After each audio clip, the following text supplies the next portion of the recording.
Uma vez mais, abrir as nossas Bíblias no livro de Isaías, capítulo 6.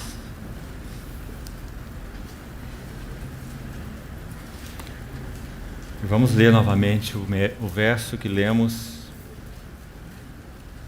ontem pela noite. Isaías, capítulo 6, versículo 8. Depois disto, ouvi a voz do Senhor que dizia: A quem enviarei? E quem há de ir por nós? Disse eu: Eis-me aqui, envia-me a mim. Vamos ter mais uma palavra de oração. Querido Pai, nós nos confiamos mais uma vez às Tuas mãos nessa noite. Confiamos que o Senhor mesmo intervirá em nosso meio, produzindo entre nós um ambiente genuinamente espiritual, no qual o Senhor mesmo possa ministrar aos nossos corações. Toda a nossa confiança e dependência está em Ti. Supre-nos com todo equipamento que carecemos, para andarmos nos caminhos da Tua Palavra nessa noite. Ó bendito Espírito Santo, sê conosco nos dando Tua interpretação a respeito da palavra que Tu mesmo inspiraste. Nós te pedimos, em nome do Senhor Jesus. Amém. Irmãos, nós usamos então esse verso 8, iniciando ontem, destacando essa pergunta tão significativa do Senhor para Isaías, como tema do encargo que o Senhor nos tem dado para esses 4 dias juntos. A quem enviarei?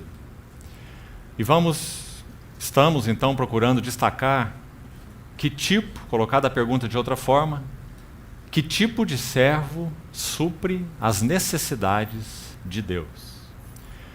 E nós procuramos, com a ajuda do Senhor ontem, inicialmente, explicar o que significa essa frase delicada: necessidades de Deus. Sempre Deus irá buscar uma contraparte na terra para realizar os desejos de seu coração. Creio que isso precisa ficar tão claro para nós, para que nós não caiamos em descaminhos no que concerne a essa linha tão tênue que se refere à graça soberana de Deus, equilibrada com a responsabilidade do homem. Essas 2 linhas, elas perpassam toda a palavra de Deus, de Gênesis a Apocalipse, porque faz parte dos tratos de Deus com o homem. Ele não criou autômatos, Ele criou seres que devem ou não responder a Ele. Então, tudo que Deus anseia no seu coração, Ele busca uma contraparte na terra. Lembramos-nos que nosso Senhor foi quem nos ensinou a orar assim: Pai nosso que estás nos céus, santificado seja o Teu nome, venha o Teu reino, faça-se a Tua vontade, assim na terra, como é feita no céu. Então, essa oração do Senhor identifica de uma maneira muito clara para nós que Deus sempre busca uma contraparte na terra, para que Ele realize os seus propósitos. Mateus 18, da mesma maneira, nosso Senhor Jesus falou sobre o que ligardes na terra terá sido ligado nos céus, e o que desligares na terra terá sido desligado nos céus. Então, basicamente, ontem, compartilhando os 3 primeiros capítulos de Samuel, além de vários princípios que buscamos, com a ajuda do Senhor, destacar ali, um deles é preeminente. Aquele verso que diz que o Senhor, depois de rejeitar Eli, Ele então levantaria para si, para Ele mesmo, um sacerdote fiel, que procederia segundo o que o Senhor tinha na mente e no coração. Então, essa é uma primeira característica fundamental para que nós possamos responder aos desejos do Senhor e sermos essa contraparte na terra para aquilo que Ele deseja fazer no seu coração, nos seus planos eternos. Então, tudo o que tenho na mente e no coração. E procuramos ver ontem, através daqueles 3 capítulos, quantos princípios estão envolvidos ali. Na verdade, antes de Samuel, nós vimos alguns princípios na vida de Ana mesmo. O que significou para ela quando, de algum modo, 1 Samuel 1:11, ela pôde tocar algo das necessidades do Senhor. Quando ela diz que então, se o Senhor lhe der um filho, para ele, esse filho seria retornado. E então toda essa história, essa hora em que Israel estava vivendo, sofre um ponto de virada tão importante. Uma mudança drástica nos tratos de Deus naquele tempo com a nação de Israel. O sacerdote Eli, cego, não apenas literalmente, mas cego espiritualmente, não podendo responder às demandas do Senhor, deitando-se no seu lugar acostumado, e o Senhor então coloca Samuel nessa brecha, para que ele possa responder ao Senhor antes que a lâmpada de Deus se apagasse. E no momento em que a palavra do Senhor era muito rara e que as visões não eram frequentes. Então essa foi especialmente a lição, o princípio que recolhemos ontem, dentre outros, daqueles 3 maravilhosos capítulos do primeiro livro de Samuel. Hoje, com a ajuda do Senhor, nós vamos de novo para 3 primeiros capítulos, só que agora do livro de Neemias. E vamos ver como o Senhor usou a vida de Neemias também para suprir as necessidades de Deus na hora em que aquela nação estava vivendo. Nós estávamos, alguns poucos dias atrás, buscando compartilhar alguns detalhes e princípios do capítulo 3 de Neemias, pelo menos 4 princípios fundamentais no capítulo 3 de Neemias, com um grupo de queridos irmãos na cidade de Uberlândia, e nós lemos o capítulo 3 de Neemias e não falamos de nenhum princípio do capítulo 3 de Neemias. Então não quero cair nessa tentação de novo hoje, de podermos dar um pano de fundo, mas ficarmos só no pano de fundo e não entrarmos no principal. Mas creio que o Senhor, naquela ocasião, nos conduziu de uma outra maneira. Mas o nosso foco principal hoje é o capítulo 3 de Neemias, mas nós vamos necessariamente ter que tocar nos 2 capítulos anteriores. E um pouco, e vamos fazer isso agora sim de uma maneira objetiva, um pouco do panorama para entendermos novamente a hora em que a nação de Israel estava passando, porque como falamos ontem, isso é extremamente necessário para a nossa compreensão da hora em que vivemos nos nossos dias. Quando, também falamos ontem, temos aquele mesmo espírito e senso de Jeremias, quando ele diz assim: quero trazer à memória o que me pode dar esperança. Porque realmente, queridos irmãos, estamos vivendo dias em que o pote da iniquidade deste mundo, ele está atingindo as suas bordas. E esse é um dos indícios claros para nós, Igreja do Senhor, de que nosso amado Senhor, sim, está às portas. Esse e muitos outros sinais têm levado tantos santos a realmente saber que nós estamos vivendo os últimos dias. Maranata, vem nosso Senhor.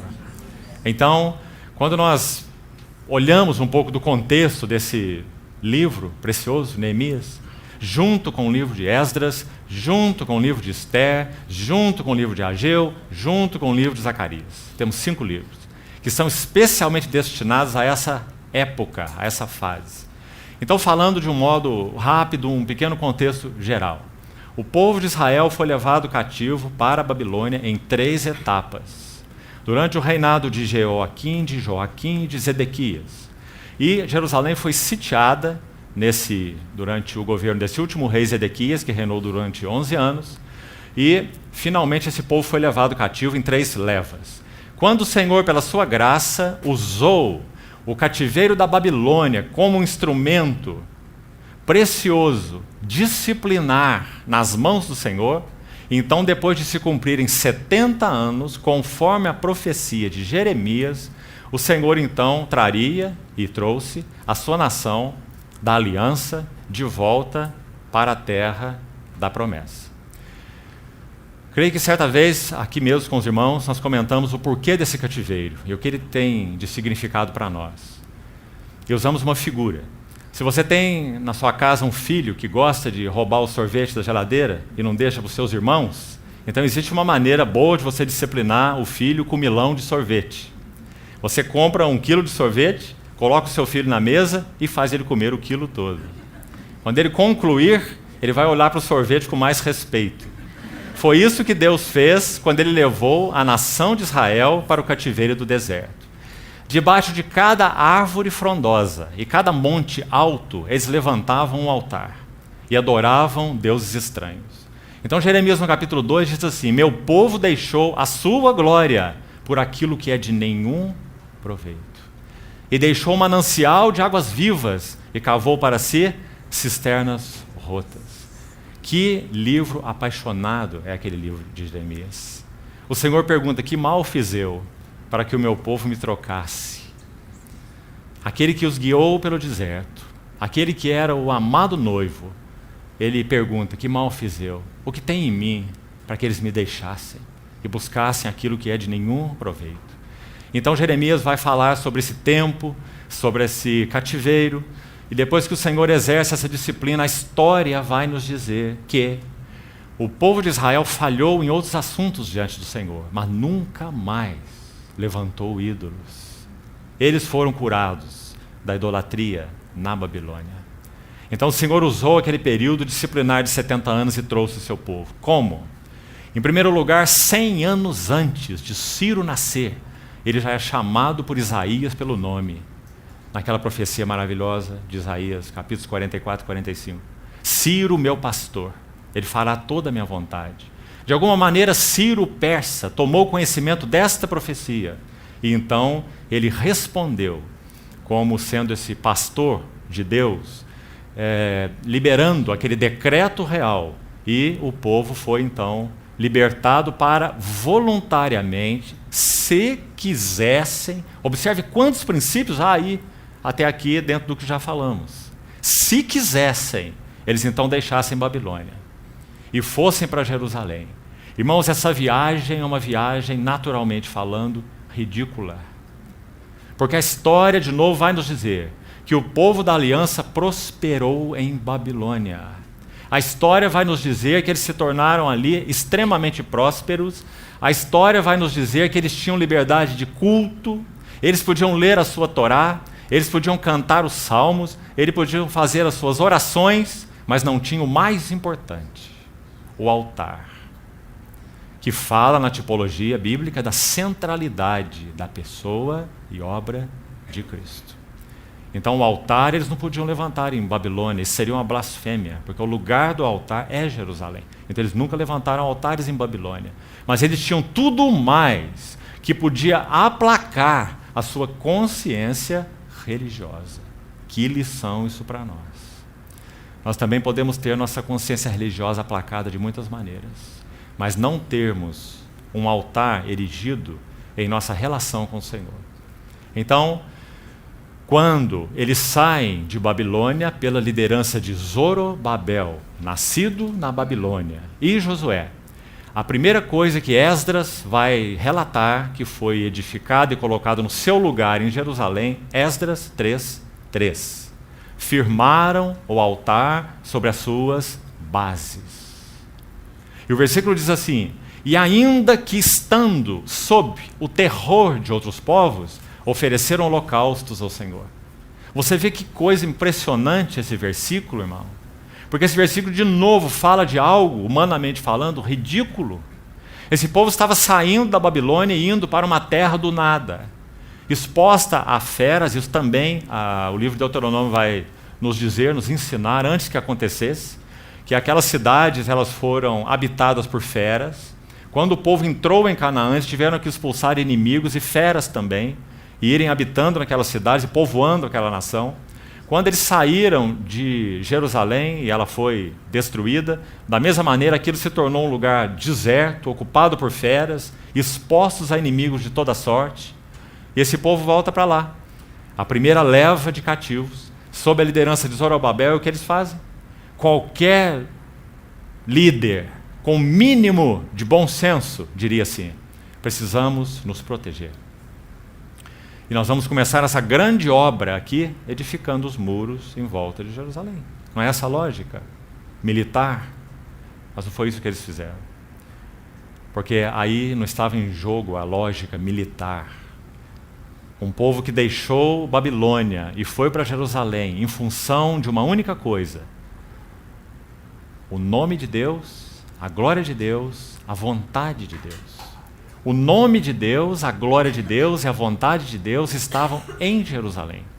E aqueles que deixaram Babilônia, deixaram exclusivamente por causa dessa tríade: o nome de Deus, a vontade de Deus e a glória de Deus. Eles saíram voluntariamente. Sair de lá era uma situação de loucura. Eles deixariam tudo isso que nós falamos: prosperidade material e liberdade religiosa. O conceito de sinagogas foi inventado na Babilônia. E eles tinham, inclusive, sinagogas de associação de classes. Por exemplo, sinagoga de mercadores, sinagoga de pedreiros, sinagoga de ourives, porque era uma ideia puramente humana. Sinagogas de associações de classe. Então eles tinham aplacado a sua consciência religiosa, mas aquele não era o culto segundo o coração de Deus. Então, quando eles deixaram Babilônia, deixaram exclusivamente em função dessa tríade, que sempre anda junta: o nome de Deus, a vontade de Deus e a glória de Deus. E foram para essa cidade nessa condição. E chegando lá, altar sobre as suas bases. E ofereceram holocaustos ao Senhor. Sabe, baseado em qual princípio? O princípio é simples e profundo. Eles entenderam, como povo da aliança, que se a relação deles com Deus no altar estivesse correta, eles não precisariam temer os seus inimigos. Não é um princípio tremendo, irmãos? Nós não precisamos edificar fortalezas ao redor de nós, se nós temos uma relação acertada com o nosso Deus em Cristo Jesus. Eu serei ao redor deles como um muro de fogo. Você se lembra da palavra dos profetas? Então eles colocaram o altar sobre suas bases e continuaram expostos. Irmãos, esse povo até quando caminhava pelo deserto, marchava de uma maneira louca aos olhos do mundo. Caminhavam no deserto, expostos da mesma maneira a tudo. E quando eles iam se acampar, tenda da congregação no centro, arca da aliança no centro, 3 tribos no norte, 3 no sul, 3 no leste, 3 no oeste, em cruz, todas as cabanas voltadas para o centro e de costas para os inimigos. O que os irmãos acham? Essa não é uma maneira de se acampar, né? Humana. Essa é uma maneira divina de se acampar. Olhando firmemente para Jesus, o autor e consumador da fé, para que não vos fatigueis desmaiando em vossas almas. Então, como esses princípios são maravilhosamente vistos na história do povo de Deus da velha aliança. Porque Deus é um só. E a Bíblia não é um livro de histórias. Tudo o que outrora foi escrito para o nosso ensino foi escrito. Romanos 15, 4. Para que pela paciência e pela consolação das Escrituras nós tenhamos esperança. Então, irmãos, esse povo volta nessa primeira leva com Zorobabel e Josué. Há muitos princípios envolvidos aí, não vamos entrar neles. Depois, a segunda leva com Esdras. Sabe o que significa o nome Esdras? Auxílio. Depois da obra desse nascido na Babilônia, Zorobabel, Deus levanta Esdras, auxílio. E no que Esdras auxilia? Principalmente em um aspecto. Ele recupera a palavra de Deus.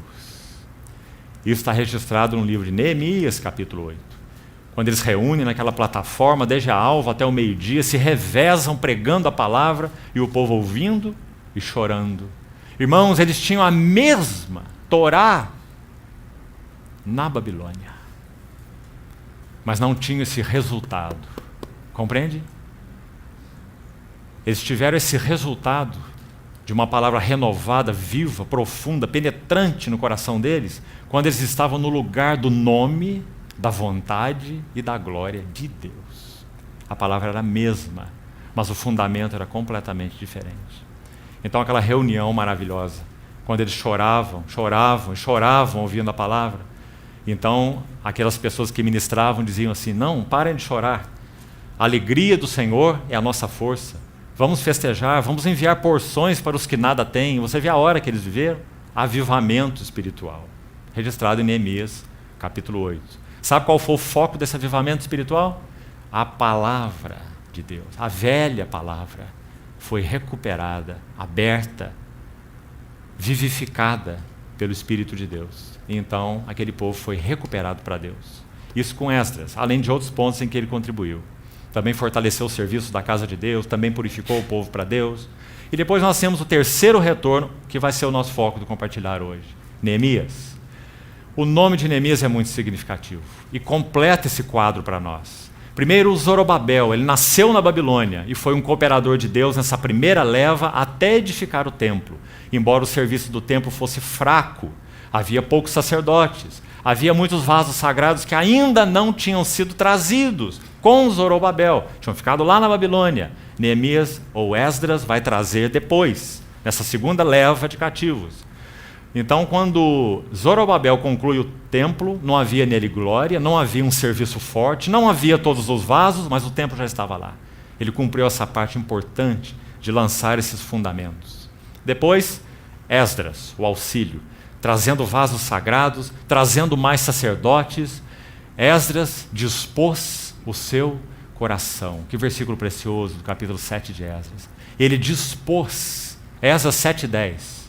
Ele dispôs o seu coração para buscar a lei do Senhor, número 1, para obedecer, número 2, e para ensinar em Israel, número 3. Você vê essa ordem? Quanto isso fala conosco, irmãos, nos dias em que vivemos, dias de degeneração, dias de cativeiro, no sentido mais amplo da palavra. Esdras dispôs o seu coração para primeiro buscar a palavra do Senhor. Não é buscar para os outros, é buscar para si. Porque a próxima atitude é obedecer a palavra. Do contrário, ela é infrutífera. E a terceira atitude é ensinar em Israel os seus estatutos e os seus juízos.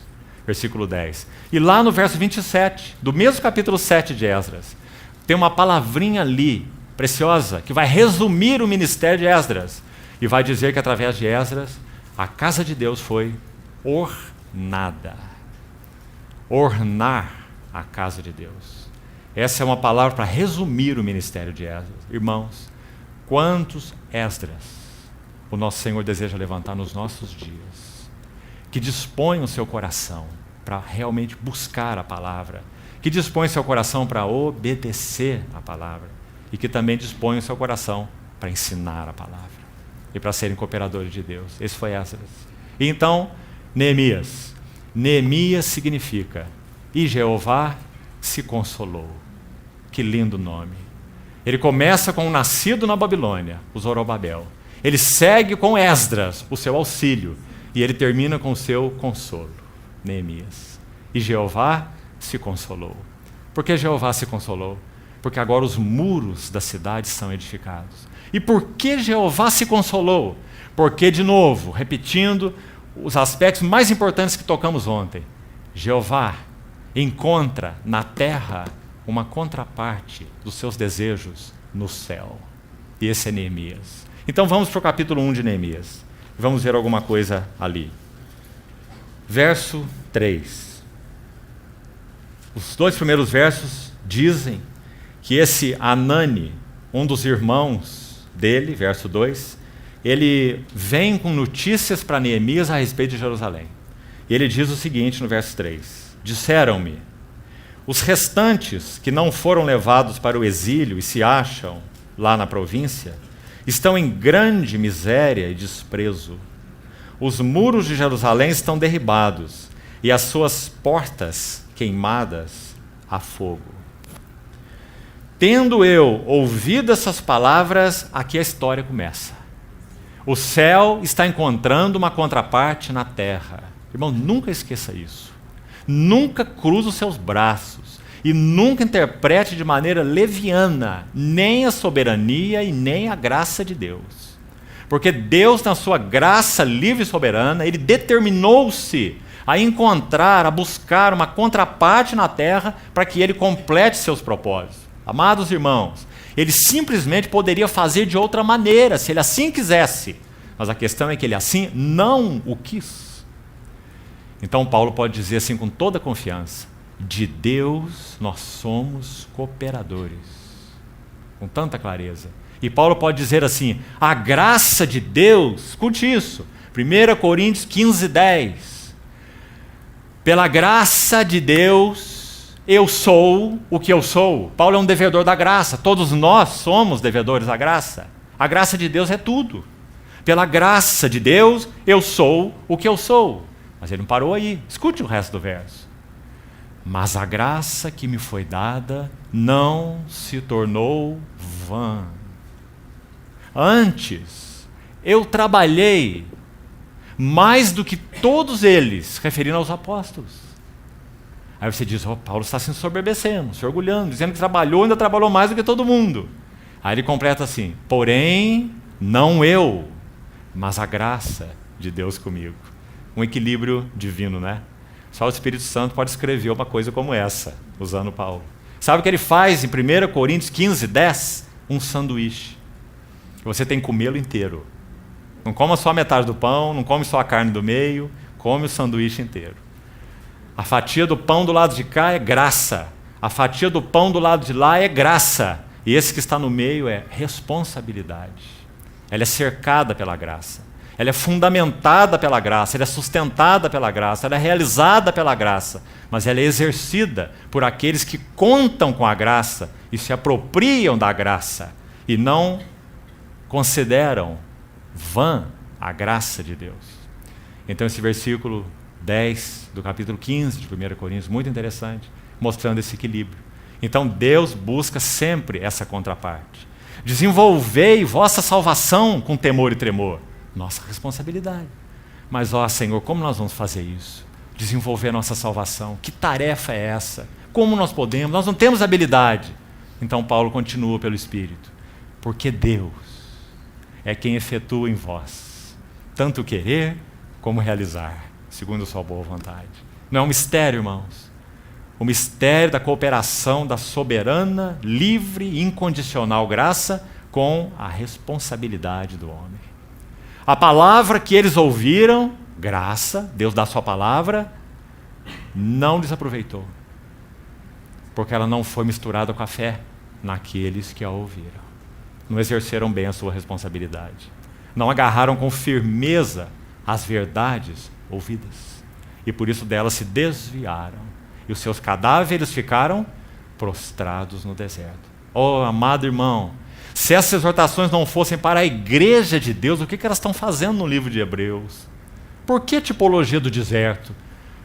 Se Cristo realizou uma obra completa na cruz, nos deu o Espírito Santo, e agora nós cruzamos os braços e aguardamos que tudo se cumpra.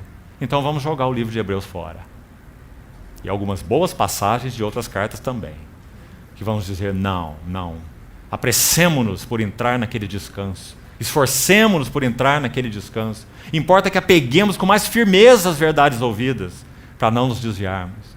Então esse assunto da graça e da responsabilidade requer um equilíbrio tão tênue, que nós precisamos adquirir com a ajuda do Senhor, lendo a sua palavra e compreendendo o significado do Espírito de habitação em nós, que é o Deus Todo-Poderoso habitando em nós pelo seu Espírito, mas que não vai violentar nossas vontades. Ele vai trabalhar junto conosco. Ele vai cativar nossos corações. Ele vai convencer-nos de pecado. Ele vai chamar-nos ao arrependimento. Ele sempre aguardará uma resposta de nossos corações. Então esse versículo 4 coloca o primeiro marco, a primeira estaca. Tendo eu ouvido essas palavras, observe aqui 5 atitudes e vamos notar um pouquinho sobre elas. Assentei-me e chorei. Primeiro par. Depois ele diz: e lamentei por alguns dias. E, no final, e estive jejuando e orando perante o Deus dos céus. Um detalhe aqui é que no livro de Daniel, assim como aqui no livro de Neemias, mais de uma vez, no livro de Ezequiel, de Daniel, várias vezes, Deus é chamado por um nome incomum, o Deus dos céus. Porque o nome comum pelo qual ele é chamado nos profetas é o Deus dos céus e da terra. Mas ele é chamado por esse nome incomum no livro de Neemias e principalmente no livro de Daniel por um motivo claro.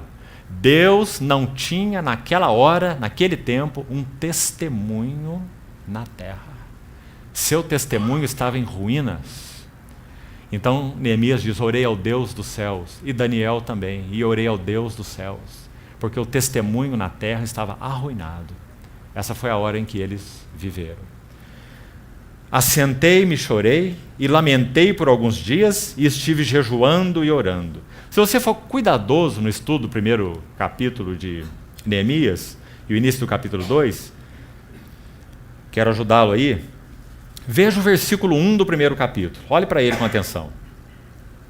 As palavras de Neemias, o filho de Acalias, no mês de Quisleu. O nome dos meses no livro de Neemias são nomes persas. Esse nome Quisleu se refere ao nosso mês de dezembro. Quisleu é dezembro. Agora, olha o capítulo 2, verso 1. No mês de Nissan. Nissan é um nome persa para o mês de Abib, que se refere ao nosso abril, e que é o primeiro mês do trato, do calendário de Deus com o seu povo, da aliança, a nação de Israel. O mês de Abib. O que acontecia no mês de Abib? Os irmãos se lembram? Era celebrada a Páscoa. Esse vos será o primeiro mês, né? Então esse mês de Nissan é o mesmo mês de abril, é o mês de Abib. Mas como esse livro é escrito na perspectiva persa, porque lá estava Neemias servindo, então mês de Nissan. Mas o que nos interessa aqui? O que nos interessa aqui é que 4 meses se passaram. Então Neemias esteve lamentando e jejuando e orando e considerando e meditando de dezembro a abril. 4 meses. Então o encargo do Senhor estava sendo comunicado a Neemias de tal forma que Neemias estava se tornando como que grávido do encargo de Deus. Você lembra Paulo dizer assim, meus filhinhos, por quem eu de novo sofro as dores de parto, até que Cristo seja plenamente formado em vós. E esse também era Neemias. 4 meses se passaram. Então, dentre essas atitudes citadas no versículo 4, vamos citar 2 delas. Esse par final, jejuando e orando. Irmãos, é difícil ler um versículo desse e não tocarmos nesse primeiro princípio, antes de avançarmos lá para o capítulo 3, onde pretendemos chegar. Em Atos 13 é dito assim, havia na igreja de Antioquia profetas e mestres. Eram homens de Deus, reconhecidos na assembleia não como os cristãos novatos, mas como irmãos que já eram profetas naquela congregação e já eram mestres naquela congregação. E sabe o que eles estavam fazendo? Estavam servindo ao Senhor e jejuando. Atos 13, 1 a 4. E é dito assim, e então disse o Espírito Santo. Irmãos, que versos instrutivos. Nós temos uma pergunta aí, não fácil de responder. E a pergunta é, será que o Espírito Santo teria caminho para dizer algo para a Assembleia de Antioquia, se não houvesse ali 5 irmãos, profetas e mestres, que estavam jejuando e servindo ao Senhor? Resposta difícil. Provavelmente não. Porque nosso Senhor requer uma contraparte na terra para aquilo que Ele quer realizar de acordo com o seu coração. Então Ele encontrou essa contraparte em Antioquia. Então o Espírito Santo pôde dizer o que Ele queria dizer. E o que Ele queria dizer? Separai-me agora 2 dentre 5, Barnabé e Saulo, para a obra que os tenho chamado. Maravilhoso. Então é dito que não apenas eles, mas aqueles que estavam com eles, de novo, e jejuando. Confira lá o texto, Atos 13, de 1 a 4. E jejuando, e orando, e impondo sobre eles as mãos, os despediram. E sabe para o que eles despediram esses irmãos? Para virar o mundo de perna para o ar. Essa foi a primeira viagem missionária, e depois disso mais 2, até Roma ser alcançada. Por quê? Porque 5 irmãos numa assembleia local, ministravam ao Senhor e jejuavam. E puderam ouvir o Espírito Santo. Que princípio, irmãos. Esse mesmo princípio ocorreu nos dias de Neemias. Eu me assentei e chorei. E eu me lamentei por alguns dias. Claro, nós não sabemos precisar aí quantos dias são. Mas nós sabemos que até Neemias falar com o rei são 4 meses. E estive jejuando e orando. E o Senhor fortalecendo esse discernimento, esse encargo no coração de Neemias. E o que ele faz? Vamos resumir a história. E você depois lê esses 3 capítulos com muito cuidado. Mais um princípio importante. Neemias era copeiro do rei. Sabe o que significa isso? Não era alguém que servia apenas o vinho e provava para ver se tem veneno, então servia para o rei. Não apenas isso. Isso é uma tarefa complicada, mas de certa forma é simples. O copeiro do rei é mais que isso. O copeiro do rei é um conselheiro do rei. Neemias tinha uma altíssima posição social. Então, quando ele deixa esse palácio, essa corte, ele coloca os seus interesses pessoais de lado.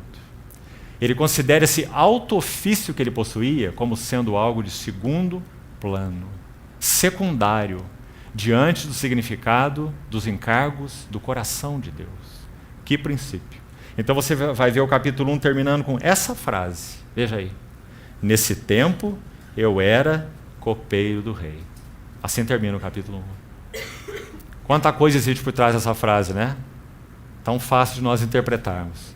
Ele estava lá no Palácio Real, lá no seu conforto, lá na sua alta posição, orando pelo povo de Deus.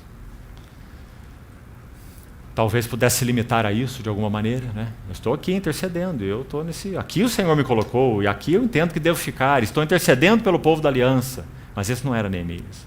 Aquele encargo foi crescendo e crescendo e crescendo de tal modo no coração dele, que então o capítulo 2 vai dizer que ele vai diante do rei fazer o seu trabalho. E, irmãos, os reis naquela época, em especial naquela época, já tinham problema demais para suportar um copeiro triste. Então, quando Neemias chega para servir o rei, ele está colocando o seu pescoço à mostra. Ele poderia ser imediatamente retirado da presença do rei e enforcado. Então, quando o rei pergunta para ele, por que está triste o seu coração, sabe o que ele diz? Então ele tremeu, porque ele sabe, essa é a hora. Agora ou eu morro, ou então o Senhor realmente vai me usar para cooperar com ele naquilo que ele tem colocado tão fortemente no meu coração. Então Neemias diz que ele estremeceu, ele orou ao Deus do céu. Você vê como ele estava permanecendo na presença do Senhor ali? Então orei ao Deus dos céus. Então ele diz para o rei porque ele estava triste. E é interessante a frase que o rei diz para ele. No versículo 3, ele diz assim, verso 2, o rei me disse, por que está triste o teu rosto se não estás doente? Tem de ser tristeza do coração. Então temi sobremaneira. Tem de ser tristeza do coração. Irmãos, aqueles 4 meses para Neemias foram de tal forma insuportáveis em termos de encargo de Deus, que ele não poderia deixar de transparecer onde estava o seu coração. Que coisa impressionante é essa, e que lição para nós. Ele poderia tentar fazer uma maquiagem de alguma maneira, mas não foi possível que ele pudesse ocultar essa tristeza, nem pelos minutos em que ele estivesse servindo o rei. Isso tem muito a nos dizer. Isso nos diz que o coração de Neemias estava completamente envolvido com os encargos do Senhor.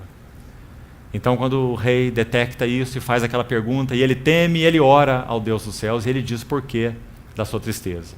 Jerusalém está queimada, o povo está em miséria e desprezo, então ele consegue uma autorização, o rei pergunta quanto tempo ele vai ficar fora, então eles entram em acordo, o rei libera Neemias, e Neemias ainda pede uma carta para ele usufruir, para o guarda das matas do rei, para ele tirar madeira dali para as vigas das portas do muro, para edificar a própria casa onde ele ia morar. Ele é favorecido pelo rei e vai para Jerusalém. Capítulo 2, alguns princípios rápidos também que eu gostaria de destacar, e vamos para o capítulo 3 agora mesmo. No capítulo 2, a partir do verso 11, vou citar alguma coisa, os irmãos vão localizando aí os versículos. No verso 12, interessante, ele diz que ele se levanta de noite. Quantos princípios lindos, irmão. Talvez se nós fôssemos aí o copeiro do rei, talvez, sabe o que nós faríamos? Nós prepararíamos os cavalos, a cavalaria toda, chamaríamos os companheiros, pegávamos uma bandeira, um estandarte escrito assim: a comitiva de Neemias, o copeiro do rei. E saímos desfilando lá na cavalaria, entrando em Jerusalém. Está aqui a comitiva e o Neemias, o copeiro do rei, para restaurar os muros de Jerusalém. Mas não. Neemias não usou de nenhuma exibição e de nenhuma pompa. Então o versículo 12 vai nos dizer: à noite eu me levantei e uns poucos homens comigo, e não declarei a ninguém o que meu Deus me pusera no coração para eu fazer em Jerusalém. E não havia comigo animal algum, você vê, senão o que eu montava. Não é maravilhosa a palavra de Deus, irmão? Por que você acha que essas coisas estão escritas aqui? O que interessa para nós se tinha ou não tinha mais animal além do que o de Neemias? O que o Espírito Santo quer nos dizer? Quer nos dizer que Neemias não usou de nenhuma pompa e de nenhuma exibição. Que ele foi vasculhar o muro, e aí você veja os detalhes na sequência. Ele vai de um lado e ele vai de outro lado. Ele vê a ruína de perspectivas diferentes. Ele vai por aqui, depois ele vai por ali, entra por uma porta, sai por uma porta, entra pela outra. Ele está fazendo uma avaliação da ruína. Que importante, irmãos. Que o Senhor nos ajude, pelo seu Espírito, a compreender a ruína em que temos vivido como casa de Deus. A necessidade do retorno da glória de Deus. Então, o versículo 14 diz assim, veja o verso 13, parte final. Eu contemplei os muros de Jerusalém. Você sabe que essa palavra contemplei é mais do que olhei, né? Contemplei fala de uma observação minuciosa. Eu contemplei os muros de Jerusalém. Olha o verso 15. Subi à noite pelo ribeiro, de novo, e contemplei ainda os muros. Veja o verso 14. Passei pela porta da fonte e ao açude do rei, mas não havia lugar por onde passasse o animal que eu montava. Por que você acha que esse detalhe está aqui? Porque Neemias, pelo Espírito, está descrevendo que a ruína era absoluta. Havia lugares que ele tinha que desmontar, porque ele ia passar numa greta. O seu animal não passava. As ruínas eram absolutas. Então, versículo 17, um verso-chave nesse capítulo. Veja aí. Então lhes disse, estais vendo a miséria em que estamos. Até aqui é só Neemias. Mas agora ele partilha o seu encargo, pela primeira vez. Então ele diz, estais vendo a miséria em que estamos. Jerusalém assolada, suas portas queimadas a fogo. Vinde, pois, reedifiquemos os muros de Jerusalém e deixemos de ser opróbrio. Essa palavra opróbrio é uma palavra significativa no livro de Lamentações de Jeremias. Capítulo 5 do livro de Lamentações. Jeremias usa a palavra opróbrio, a mesma que Neemias usou aqui. Segundo a tradição hebraica, vai nos dizer, quando Jerusalém estava sendo queimada a fogo, seus muros derrubados, segundo a tradição, Neemias estava em uma caverna, que até hoje é conhecida como a Gruta de Jeremias, no Monte das Oliveiras, observando a cidade queimar. E provavelmente, dali ele escrevia as suas lamentações. E ele mencionou 5 vezes no seu livro a palavra como. No hebraico, essa palavra como, com um ponto de exclamação na frente, significa uma interjeição de assombro. Ele está dizendo, usando as nossas expressões, como isso pode acontecer. Então ele vai dizer como está desolada a cidade outrora populosa. Como se tornou aquela que era princesa entre as nações. Como se escureceu o ouro, como se mudou o ouro refinado. Ele vai usar esse como, 5 vezes no livro de Lamentações. E escreve lá as suas lamentações, no capítulo 5, falando, resumindo, nessa palavra opróbrio, vergonha, a mesma que Neemias usa aqui. Então ele convoca no versículo 17, e agora sim chegamos no capítulo 3, onde vamos buscar com a ajuda do Senhor, de modo objetivo, o mais possível, destacarmos 4 princípios preciosos nesse capítulo. Então vamos localizá-los aí. Lembrando que nosso encargo é procurarmos ver que tipo de servo supre as necessidades de Deus. Então nós estamos vendo aqui Neemias. Essa qualidade de servo supre a necessidade de Deus. Seu próprio nome, mais uma vez, nos lembrando, significa Jeová se consolou. Então, o capítulo 3 diz assim, Neemias 3. Primeiro princípio, vamos chamar a atenção para esse versículo 8. Vamos olhar para ele. Está falando dessas pessoas todas, olha essa lista do capítulo 3. Todo o capítulo 3 é uma grande lista de reedificação, onde nomes são citados, classes de pessoas, algumas são designadas, alguns são nobres, outros não, classes específicas de operários, inclusive, são citadas aqui, todos cooperando na reedificação dos muros de Jerusalém. Um capítulo precioso. E nós podemos claramente destacar aqui 4 princípios relevantes para nós, como Igreja de Deus, hoje, nos dias em que nós estamos vivendo. Então, o primeiro deles, veja o versículo 8. Ao seu lado reparou Uziel, filho de Araías, um dos ourives. Junto dele, Ananias, um dos perfumistas. E restauraram Jerusalém até ao muro largo. Primeiro princípio. O servo que supre a necessidade de Deus precisa subordinar as suas vocações e interesses pessoais ao propósito de Deus. Subordinar seus interesses e vocações pessoais. Onde que nós estamos vendo isso no versículo 8? Irmão, se você é um perfumista, você precisa ter um nariz nota 10. Você não pode ficar cheirando poeira o dia inteiro. Se você expuser o seu nariz delicado, capaz de discernir entre centenas de aromas, transporte de pedras para edificar um muro, você vai comprometer o teu delicado nariz. E você vai comprometer teu ofício de perfumista. Já não vai estar tão bom mais. Se você é um ourives, você tem que ter um tato muito delicado. E tato fino, como é chamado, tem que ser treinado. Não é assim? Um cirurgião é treinado para ter o tato fino. Se você joga uma partida de vôlei um dia todo, e você é um cirurgião, você dificilmente vai conseguir operar à noite. Você vai estar todo trêmulo. O tato fino tem que ser treinado e tem que ser preservado. E aí estão os ourives, fazendo o quê? Carregando as pedras para a reedificação dos muros. Qual o princípio que o Espírito Santo nos expõe aqui? Para que possamos responder às demandas do Senhor, precisamos subordinar as nossas vocações particulares ao propósito de Deus. Que princípio é esse, irmão? Esse princípio é exposto em outros versículos. Veja, por exemplo, versículo 14. À porta do monturo reparou a Malquias, filho de Recabe. Olha esse detalhe. Maioral do distrito de Bet-Equerem. Ele a edificou e lhe assentou as portas com seus ferrolhos e suas trancas. De novo, o mesmo princípio, explicitado também nesse versículo.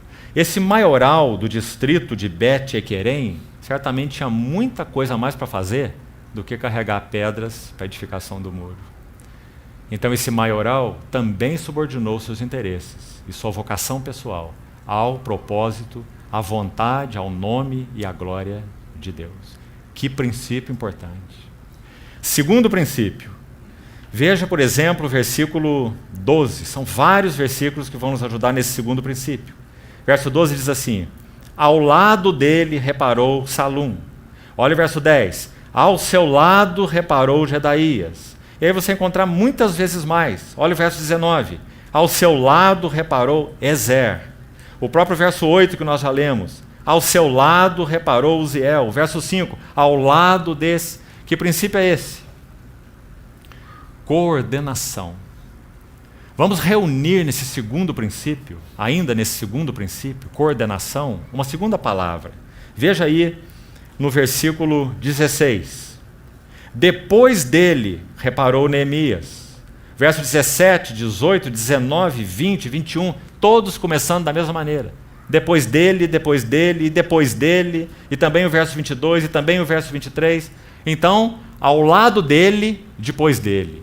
Qual a lição dentro do ponto de vista neotestamentário que nós temos aí?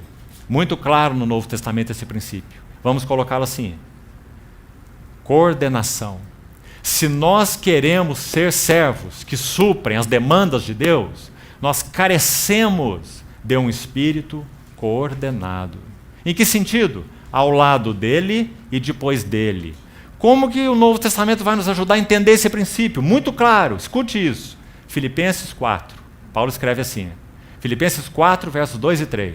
Ele diz assim: rogo a Evódia e a Síntique, pensem concordemente no Senhor. E ele acrescenta assim: e a ti, meu fiel companheiro de julgo. Ele está se referindo a Epafrodito. A ti, meu fiel companheiro de julgo, te peço, auxilie essas irmãs. Te peço que as auxilies, porque elas se esforçaram muito comigo pelo Evangelho, como Clemente e outros irmãos. Você está vendo o princípio do ao lado de? Paulo olha para Epafrodito, ao lado de, e o chama de um fiel companheiro de jugo. Você sabe que o jugo é lugar para dois pescoços, né? Só que Paulo tinha vários jugos. Ele tinha um jugo aqui com Epafrodito, um jugo aqui com Timóteo, um jugo ali com Tito, um jugo aqui com Lucas, né? Jugo, ao lado de. Ô irmão, que princípio. Se o Senhor há de recuperar sua glória no meio do seu povo, esse princípio tem que ser recuperado. Chega de andarmos de maneira independente, de exercermos ministérios freelancers, sem ninguém ao nosso lado, sem estarmos subordinados a nada, não respondendo a ninguém. Esse não é o princípio de Deus. Esse não é o servo que Deus necessita. Paulo escreveu 13 epístolas, certo? Sabe quantos nomes pessoais ele cita nessas 13 epístolas? Mais de 70 nomes pessoais. Sabe o que isso significa? Que Paulo não era, digamos, um preletor de conferência. Paulo era alguém envolvido com a obra de Deus, que tinha laços em cada localidade e que podia olhar para elas e dizer: ao lado meu este, ao lado meu aquele, ao lado de cá este, ao lado de. Mas também, outra frase que lemos importante, princípio significativo também no Novo Testamento, não só ao lado de, mas também depois dele. O que significa o depois dele? Escute, 1 Coríntios 3. Paulo dizendo: eu lancei o fundamento como um prudente construtor, mas outro edifica sobre ele. Ou seja, depois que Paulo saísse de Corinto, outros viriam. E outros fariam um trabalho depois dele. Então começou a haver toda aquela briga em Corinto. Ah, eu prefiro Apolo. Não tem ninguém eloquente como Apolo. Eu prefiro Pedro. Porque quando eu olho para Pedro, eu posso traçar minha origem até Jerusalém. Então eu sou lá, minha origem vem lá do Jerusalém. Você é Apolo? Não, Apolo veio muito depois. Por Pedro, eu traço a minha origem até Jerusalém. Eu sou de Cefas. E os outros diziam: eu sou de Paulo mesmo. E Paulo vai olhar para eles e dizer assim, de uma maneira tão profunda, irmãos: foi Paulo crucificado em favor de vós? Ele olha para eles e vai dizer assim: algum de vocês foi batizado em nome de Paulo? Que coisa preciosa. Onde estava o erro daqueles irmãos que não compreenderam esse princípio? Onde estava o erro? Eu sou de Paulo, eu sou de Pedro, eu sou de Apolo. Onde estava o erro? O erro está no eu. Eles teriam que trocar o eu pelo nós, estaria tudo certo. Nós somos de Cristo. O grupo que disse eu sou de Cristo, errou da mesma maneira que os outros, porque se excluiu dos outros. Se esse grupo que viu o erro dos outros, eu sou de Paulo, eu sou de Cefas e eu sou de Apolo, se esse grupo que viu o erro disso tivesse olhado para eles, para esses grupos errados, e tivesse dito assim: nós todos somos de Cristo, então eles estariam certos. Mas eles disseram: eu sou de Cristo. Então eles também estavam errados. E Paulo os coloca na mesma categoria exclusivista dos outros irmãos. Então esse princípio ao lado de e depois dele é tão significativo. Paulo o enuncia também de outra forma. Ele diz assim: eu plantei e Apolo regou. E o crescimento vem de Deus. Você vê? Primeiro Paulo, no caso de Corinto, e depois Apolo. Então nós vemos esse princípio maravilhoso também colocado aqui. Irmãos, nós precisamos aprender a trabalhar com aqueles que amam o Senhor e que têm encargo da sua obra no seu coração. Tanto ao lado deles, como companheiros de jugo, segundo as alianças que o Senhor tem promovido no seu corpo, como também aprendermos a trabalhar depois de outros. Edificarmos com luz, com graça em Cristo, aquilo que já foi colocado como fundamento. Princípio importante. Alguns nunca sabem trabalhar assim. Eles sempre têm que ser os iluminados da sua geração. Eles sempre têm que chegar primeiro. Sempre têm que ter a preeminência. Mas esse não é o princípio envolvido nem no Velho e nem no Novo Testamento. Então, princípio de coordenação. Vamos para o terceiro deles. Veja uma palavrinha também significativa aqui, que não podemos deixá-la perdida. Verso 7. Junto deles. Também ocorre no verso 2, veja. Junto a ele. E você vai ver em outros lugares mais. O que significa junto? Se o princípio anterior falou de coordenação, ao lado dele, por um aspecto, e depois dele, por outro aspecto, coordenação, essa palavra juntos vai nos falar de harmonia. E agora o nosso olhar é mais geral do que apenas ao lado ou depois dele, no sentido de serviços específicos na edificação da casa de Deus, ministérios específicos. Mas agora o junto dele vai falar de harmonia. Esse é o terceiro princípio. Onde que nós vamos ver isso no Novo Testamento? Por exemplo, Efésios 3,18. Diz assim: para que possais compreender junto com todos os santos qual é a largura, o comprimento e a altura e a profundidade, e conhecer o amor de Cristo que excede todo o entendimento. Então, não apenas coordenação ao lado de, no que se refere ao trabalho na obra de Deus, depois dele, também no que se refere ao trabalho na obra de Deus, essa coordenação, mas também junto dele. E esse junto vai falar dessa harmonia.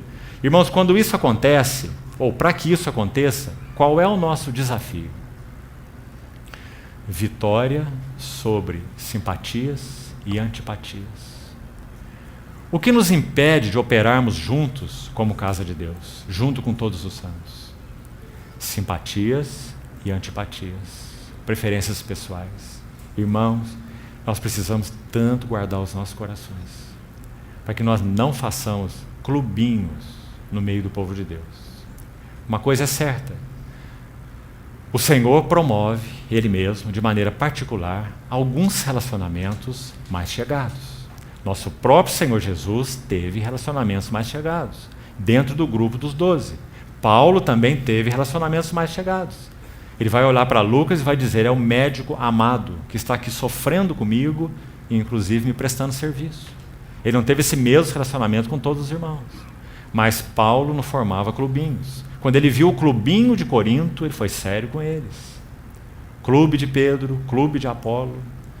Então que o Senhor guarde os nossos corações para aprendermos a operar em harmonia com o corpo de Cristo, junto com todos os santos, reconhecendo a medida de Cristo em cada um de nós, reconhecendo luz e a graça do Senhor em cada um dos santos. Sabe o que disse um homem de Deus do passado? Ele relata que quando ele compreendeu por revelação esse princípio diante do Senhor, ele disse assim: preste atenção, quando você estiver diante de qualquer irmão, você jamais falou com um simples mortal. Que frase interessante. Como nós seríamos mais ricos se nós soubéssemos aproveitar da medida de Cristo concedida ao corpo de Cristo.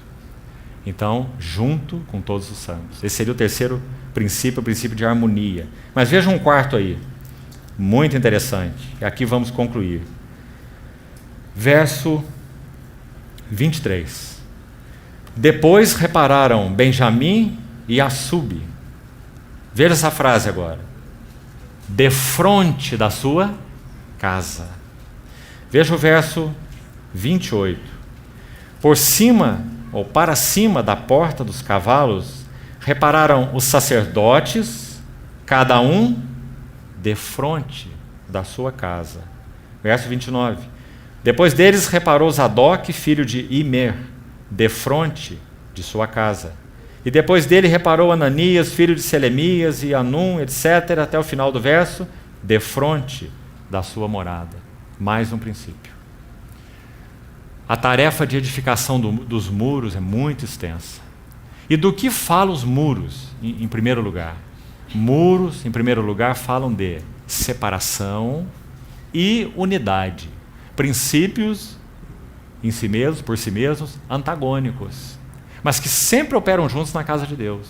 Se nós não formos separados daquilo que não confere com o coração os desejos de Deus, então nós não podemos viver uma verdadeira e saudável unidade no corpo de Cristo. Não há unidade às expensas da verdade. Unidade às expensas da verdade é ecumenismo. E ecumenismo não é o chamado de Deus para a igreja. Então, muros fala de separação, para o que deve ficar fora, continuar fora. E unidade, para que aquilo que está dentro seja conservado, saudável, guardado dentro. Essa é a figura do muro. Separação e unidade. Então, quando cada um deles edifica a parte do muro em frente à sua casa, a obra é muito mais facilmente execuível, possível, porque cada um a executa defronte de sua morada. Qual princípio está envolvido aqui? Tão claro, não é, irmãos? Maridos, amai as vossas esposas, como Cristo amou a igreja. Pais, criai os vossos filhos na disciplina e na admoestação do Senhor. Filhos, obedecei a vossos pais no Senhor, porque isso é justo. Cada um edificava defronte da sua casa. Irmãos, nós temos caído num laço de engano que nos tem provocado um terrível dano. Nós, de alguma maneira, somos tentados a pensar que nós poderemos ter uma vida da igreja saudável sem que nós labutemos para edificar famílias saudáveis e relacionamentos saudáveis. Isso é impossível. Não pode haver nenhum tipo de passe de mágica no reunir da igreja que traga até nós a presença de Deus, se a presença de Deus não é uma realidade nas nossas vidas particulares, no nosso relacionamento conjugal. O Espírito Santo não pode liderar uma reunião da igreja se ele não pode liderar nossas vidas particulares, porque nós não teremos sensibilidade para isso. A presença de Deus não pode se mostrar doce, desejável no nosso meio, se ela não é doce e desejável nas nossas casas. Que o Senhor nos ajude nisso, irmãos. Não há outra maneira. Edificando defronte da sua morada. Tão fundamental. Então o que nós precisamos fazer? Nós precisamos nos humilhar diante do Senhor. Irmão, com relação a esse princípio, não há nada fácil. O lugar onde nós mais experimentamos a necessidade que temos de restauração do Senhor não é nos nossos relacionamentos uns com os outros, em primeiro lugar. É nos nossos relacionamentos domésticos, conjugais e familiares. Então que o Senhor nos ajude para que humilhemos o nosso coração, o Senhor encontre mais brechas para Ele mesmo, Sua palavra e Seu Espírito em nossas vidas, e que edificando de fronte de nossas moradas, então a presença do Senhor possa ser doce em nosso reunir. Irmãos, nós sabemos que nosso Deus é todo-poderoso. Quão importante é compreendermos que esse Deus todo-poderoso nunca opera contra o seu caráter. Veja como é delicada essa colocação sem explicação. Quando nós falamos que Deus tudo pode, que Deus tudo faz, do seu jeito, à sua maneira, como Ele quer, não pede conselho para ninguém, tudo isso é verdadeiro, nós precisamos ter um equilíbrio aqui. A Bíblia diz que Deus não pode fazer algumas coisas. O Todo-Poderoso não pode fazer algumas coisas. Por exemplo, a Bíblia é muito clara para nos dizer que o Todo-Poderoso não pode negar a si mesmo. E que o Todo-Poderoso também não pode mentir. Porque o Todo-Poderoso não pode fazer nada que é contrário a si mesmo. Porque isso é uma incoerência interna. E não há incoerência no Deus triuno. Ele vive em plena harmonia.